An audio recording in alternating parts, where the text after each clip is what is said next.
ہم نے پتہ کیا کیا ہے، لوگوں کے بارے میں منفی سوچیں، یعنی میری تو ضرورت ہے پر سپیکر والے کی کوئی ضرورت نہیں، میری تو ضرورت ہے پر الیکٹریشین کی کوئی ضرورت، یہ درست نہیں۔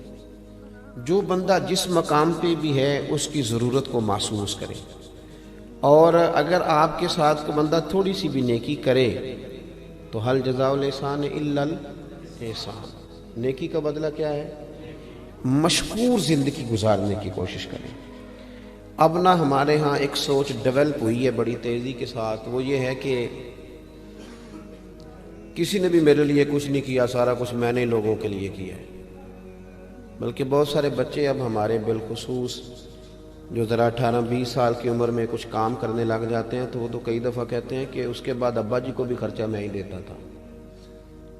آہستہ آہستہ یہ سوچ زور پکڑتی ہے اور انسان اکیلا رہ جاتا ہے۔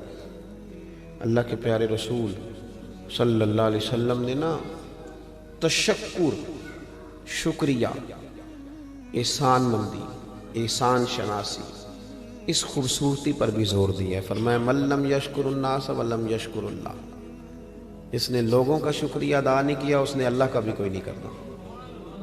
حضور پسند کرتے تھے تشکر کے جذبات، جزاک اللہ کے جذبات، خیر کے جذبات۔ یعنی اگر آپ کے ساتھ کوئی بندہ بھلائی کا کام کرتا ہے تو پھر کوشش کریں کہ آپ بھی اس کے ساتھ جواب میں نا اپنے بازو دیکھیں۔ مولا علی شیر خدا، شیروں کی باتیں شیروں کی طرح ہوتی ہیں۔ مولا علی کیا فرماتے ہیں؟ حضرت علی فرماتے ہیں جس استاد نے مجھے ایک لفظ پڑھایا، کتنا سبق بولیے گا؟ مانتے کوئی نہیں ویسے ہم لوگ اس بات کو، ہمیں تو جو سارا پڑھا دے وہ بھی ہمارا دل کرے تو استاد مانے، لیکن مولا کائنات فرماتے ہیں جس نے مجھے ایک لفظ پڑھایا، فرماتے ہیں وہ میرا استاد ہے۔ اور جو اگلی بات ہے وہ شیروں والی بات ہے۔ آپ فرماتے ہیں اگر وہ بندہ چاہے تو مجھے کوفے کے چوک میں کھڑا کر کے بیچ دے، میں استاد کے کہنے پر بکنے کو تیار ہوں۔ اتنی بڑی بات یاد، اتنی بڑی بات، حالانکہ مولا علی کے استاد ایک ہی ہیں جن کا نام محمد مصطفیٰ ہے صلی اللہ علیہ، وہ صرف مدینے والے محبوب کے شاگرد ہیں، اس سے زیادہ نہیں، لیکن وہ ہمیں سمجھانے کے لیے بتاتے ہیں، ہماری تعلیم کے لیے وہ بتلاتے ہیں کہ تھوڑا سا نا تشکر کا بھی۔ اسی لیے اللہ تعالیٰ نے جہاں اپنی عبادت کا ذکر کیا وہیں ساتھ کہا وَبِالْوَالِدَيْنِ احسان، والدین کے ساتھ بھی احسان کرو تو مشکور رہیں، ممنون رہیں۔ ہم جب بولتے ہیں تو یوں لگتا ہے کہ جیسے ان کا کوئی آگے پیچھے ہے ہی نہیں، اسی بندے نے ساری دنیا سنبھالی ہوئی ہے۔ یہ انداز ٹھیک ہے؟ آپ تھوڑا تھوڑا، اور یاد رکھیں دنیا میں بڑا ہوتا ہی وہ ہے جس کا کوئی بڑا ہوتا ہے، جس کا کوئی بڑا نہ ہو وہ بڑا۔ اسی لیے میں اکثر کہتا ہوں کہ چودھری صاحب کا پیر کوئی نہیں ہوتا، کیونکہ وہ اپنے سے بڑا کسی کو مانے گا تو پیر پکڑے گا نا۔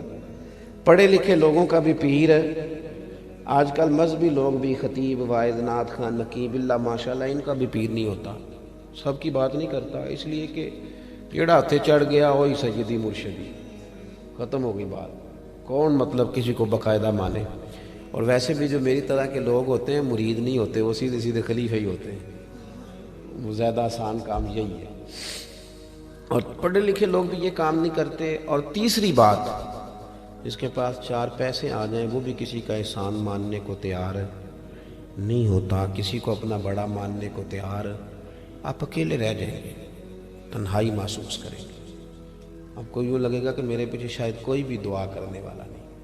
اپنے ماں باپ کا، ایک شاعر نے کہا تھا کہ اب بوڑھا ہو گیا ہوں، کہیں جاتا ہوں تو دعائیں بھی ساتھ لے کے جاتا ہوں، ہمارے کچھ گناہوں کی سزائیں ساتھ چلتی ہیں، ہمارے کچھ گناہوں کی سزا بھی ساتھ چلتی ہے، اب میں اکیلا نہیں چلتا، دوا بھی ساتھ چلتی ہے، دوائیاں بھی ساتھ چلتی ہیں۔ کہنے لگا ابھی زندہ ہے ماں میری، مجھے کچھ بھی نہیں ہوگا، میں گھر سے جب نکلتا ہوں تو دعا بھی ساتھ چلتی ہے۔